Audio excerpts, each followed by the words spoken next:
What up, Space Fam? Goes in here from AnimeUproar, and I said I would do another strength video if the Shanks video got over 4,000 likes. And at the time of writing, it already got over 6,000 likes. That's amazing, so here I am back at it again with one of my favorite One Piece characters, the ever cool Dracule Mihawk.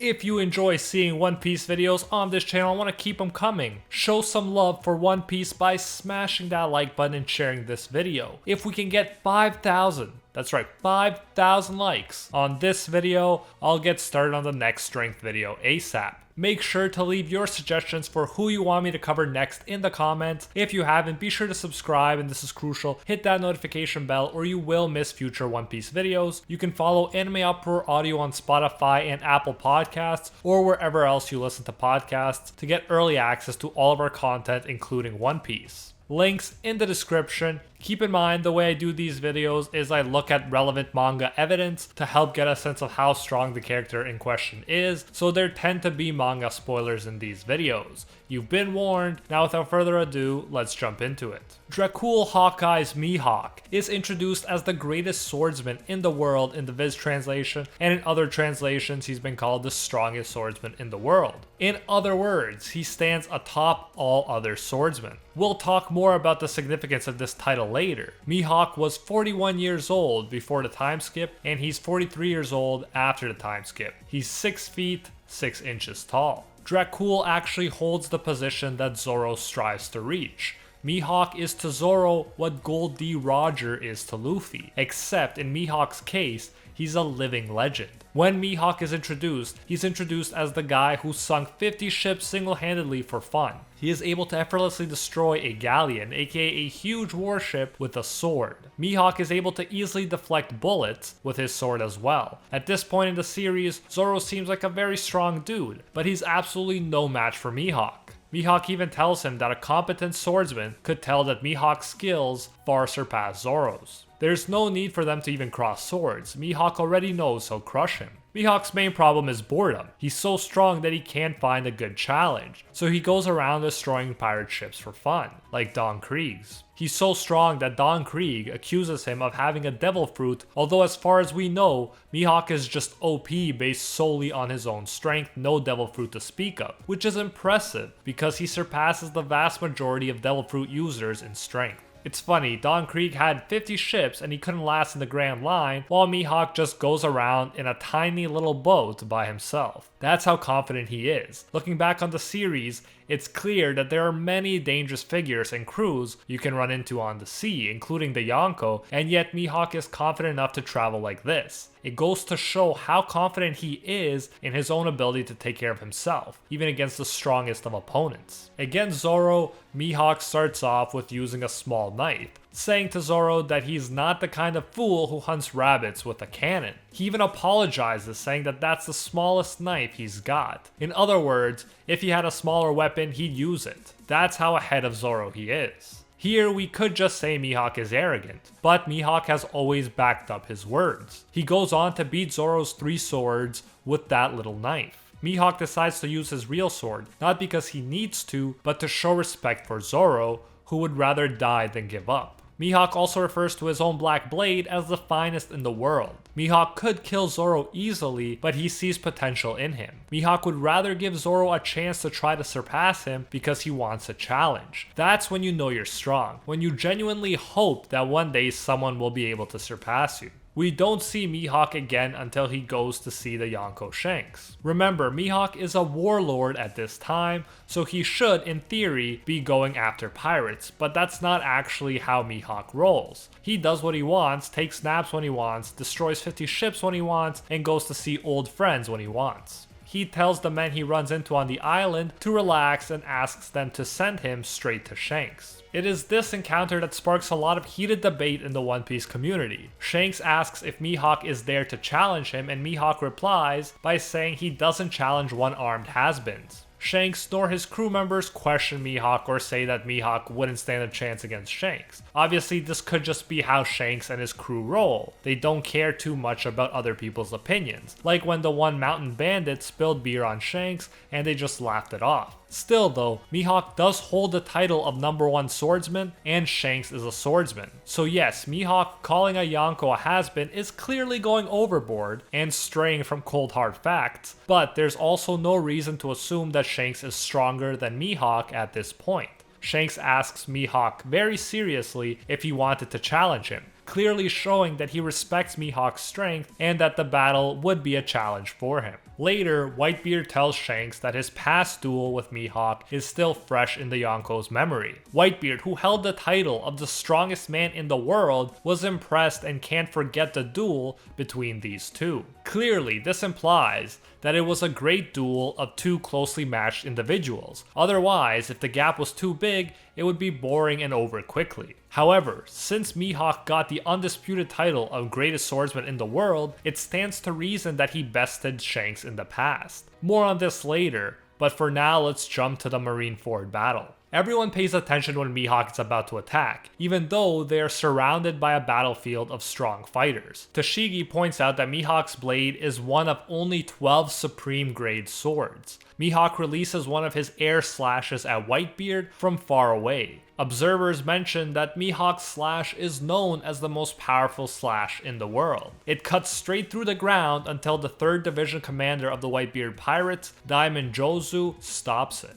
Yes, diamond is one of the strongest materials in the world, and Jozu probably has one of the best defenses in all of One Piece, but this instance illustrated that Mihawk is not all powerful. Not even he, at the very least from that distance, can cut everything. When Luffy runs into Mihawk on the battlefield, Luffy says to himself that he doesn't have time to fight someone that strong, since he has to hurry to Ace. For Luffy, who jumped into fights with so many powerful people over the course of his journey without thinking, this is a big compliment. From a great distance, amid the busy battlefield, Mihawk's hawk eyes and observation haki let him easily track a Gear 2 Luffy running as fast as he can. Mihawk hits him with an air slash and closes the distance between them in a heartbeat, showing that his aim is amazing and that he's insanely fast. The short clash between them is very noteworthy because of how Luffy behaves. Usually he launches his Gum Gum attacks without a second thought, but in this case, Luffy stops his Gum Gum jet because he senses that Mihawk would have cut off his hands if he had attacked. Luffy is rattled and barely dodges a slash. As an unintended byproduct of his attack, Mihawk happens to cut a mountain-sized iceberg. Luffy is only saved because the 5th Division commander of the Whitebeard Pirates and greatest swordsman within the Whitebeard Pirates, Flower Sword Vista, starts clashing with Mihawk. As Luffy's escaping, Mihawk thinks to himself that it's not Luffy's powers or techniques. He possesses some quality that makes people want to help him, and that is the most formidable power of all. Mihawk can't help but acknowledge Vista's skill and reputation. After clashing for a bit, Mihawk tells Vista that they should settle things later, and Vista agrees. Mihawk didn't really have beef with Vista, and Vista needed to help his crew and rush into the plaza, so they stopped. I have no doubt that Mihawk would have won, but this is something you'll notice in One Piece. Even stronger characters usually can't just kill other strong characters in a second. The fights tend to last long, like when Kuzan and Akainu fought for 10 days before Akainu won. This is something that keeps things interesting and keeps someone like Ultra Instinct Goku from one-shotting everyone. Mihawk and Vista are two of the greatest swordsmen in the world, and in the world of One Piece, it takes time to win such a battle. Although it should be kept in mind that Mihawk didn't break a sweat or get hurt throughout the battle at Marineford, even though there were such powerful fighters present. At one point, Mihawk takes down Das Bones effortlessly with a cut, but Crocodile clashes with Mihawk so that Luffy can escape a second time. When Shanks shows up, Mihawk is fine, unscathed, but he starts to leave, explaining that he agreed to fight Whitebeard, but he never agreed to fight red-haired Shanks. Some people have suggested that Mihawk leaves because Shanks is too strong and he's intimidated, but there's no evidence for that. In my view, Shanks is his friend and he doesn't want to take the government's side over his. During the time skip, Zoro, who wants to become the greatest swordsman one day, chooses to spend his time being trained by Mihawk. Mihawk taught Zoro how to infuse his blades with haki, and he taught him that every nick on a sword is a mark of shame. And although Zoro is a great swordsman, he still admits that he's nowhere near Mihawk's level even after training under him for 2 years. Furthermore, Mihawk clearly has a strong will since he wasn't affected by Luffy's Conqueror haki at Marineford, and he never fell for Boa Hancock's charms. Thus, clearly there is a reason Mihawk is acknowledged to be the strongest swordsman, and his sword slash is said to be the most powerful in the world.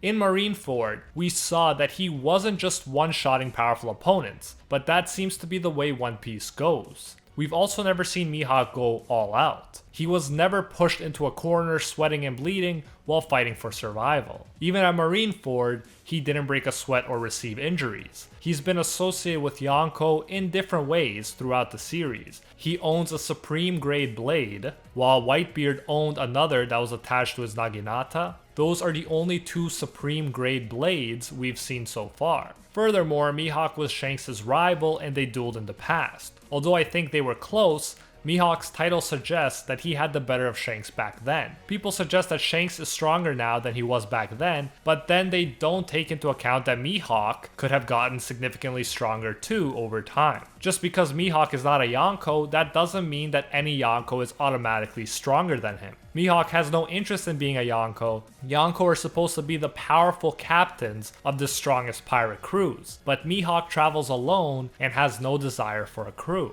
I am of the opinion, after all we've seen, that Mihawk is not below Yonko level in terms of strength, and there is an argument to be made that he could be stronger than Shanks one-on-one. They could be close and the match could last for days, but I think that Mihawk would still come out on top. Shanks obviously hasn't gotten weaker since he lost his arm. That was Mihawk just messing with him. But anyone who assumes that Shanks has grown in power should assume that Mihawk could have grown in power too. Some people suggest that Shanks wasn't using haki when he fought Mihawk, but that makes no sense to me since we always see swordsmen using haki in their sword fights in One Piece. In fact, mastery of haki is essential if you ever want to be the strongest swordsman. Furthermore, we've also seen that Mihawk can resist Conqueror's haki. After all, there is a reason that this dude feels comfortable enough to travel across the dangerous seas alone on the tiniest boat you've ever seen. No one out there, not an admiral or Yonko, could one-shot Mihawk. The best they could hope for is a prolonged battle, so most people would simply steer clear of him.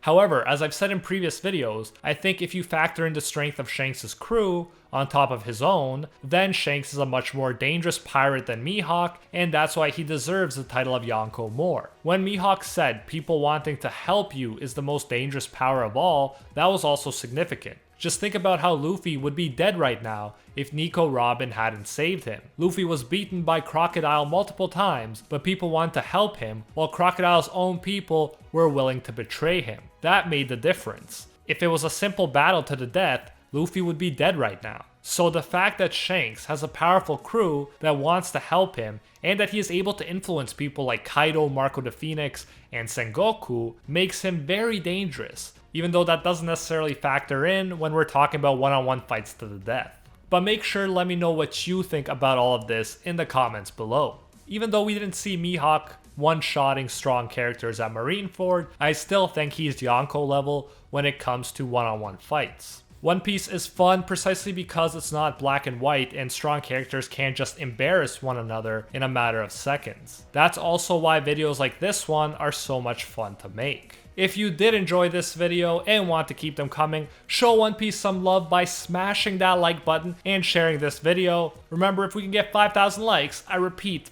5,000 likes on this video, I'll get started on the next strength video ASAP. If you haven't, be sure to subscribe, and this is crucial, hit that notification bell or you will miss future One Piece videos. Lastly, the YouTube rates have significantly dropped recently, so the help and support we're getting from our AnimeUproar patrons is now more important than ever. A special thank you goes to our patrons over on Patreon who help us survive YouTube issues and who help make videos like this one possible. First and foremost, I want to thank the legends, acknowledged by Lord Twigo himself, Baby Ray, and Efren A. And the one-tier patrons, the ones who stand atop all clans: Steven Ingrata, Alola Natem, The World, Steelers, The School Bus, Tyson Quarino, Acquire Respect, and Pate Hefa. And our Pro Hero tier patrons, the one and only Gilgamesh, Nothing But a Fan, Jason Wilson, King Zeldris, Anatoly Kazatsky, Angel Cruz, Team Sparky65, Rohan Kapoor, Cricket XP, Ted No Ted,